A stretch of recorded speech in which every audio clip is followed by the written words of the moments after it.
What it comes down to is not sometimes how many spaceships, how many planets you blow up and how many battles you encounter. It's that drama between foes. And that drama drives the story. And it also engenders an interest in creating something more interesting for me as a cameraman.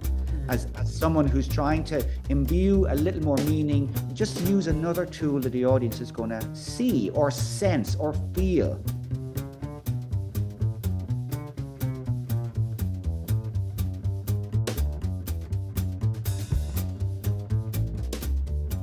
Here by Lady Demoiselle's grace, not mine. The transport that brought you here can just as easily bring you back.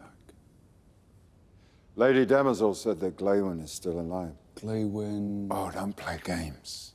Goyer really wanted to kind of underline the fact that they are both at odds.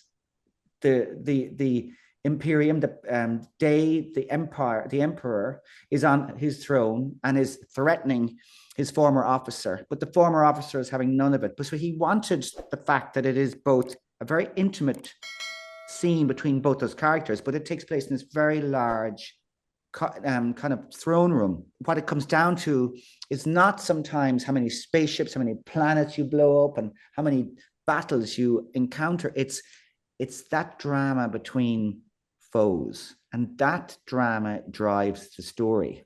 If our talk goes well, you'll find him alive. What's the mission? Reconnaissance.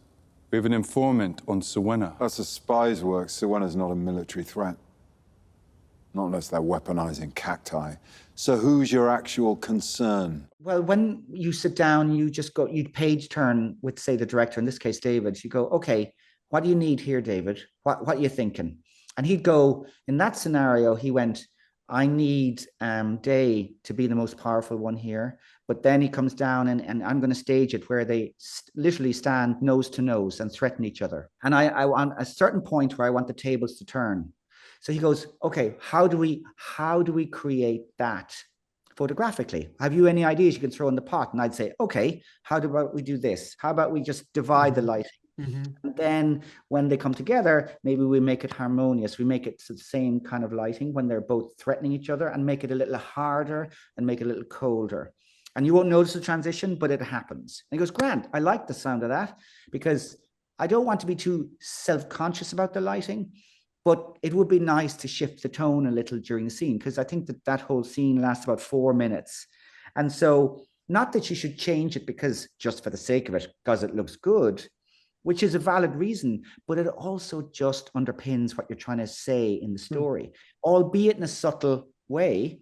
And it also engenders an interest in creating something more interesting for me as a cameraman, as someone who's trying to imbue a little more meaning or a little more, just use another tool that the audience is going to see or sense or feel, rather than just playing it straight. Don't deny the tools that are at your disposal via lighting, mise-en-scène, camera work, movement, all that stuff.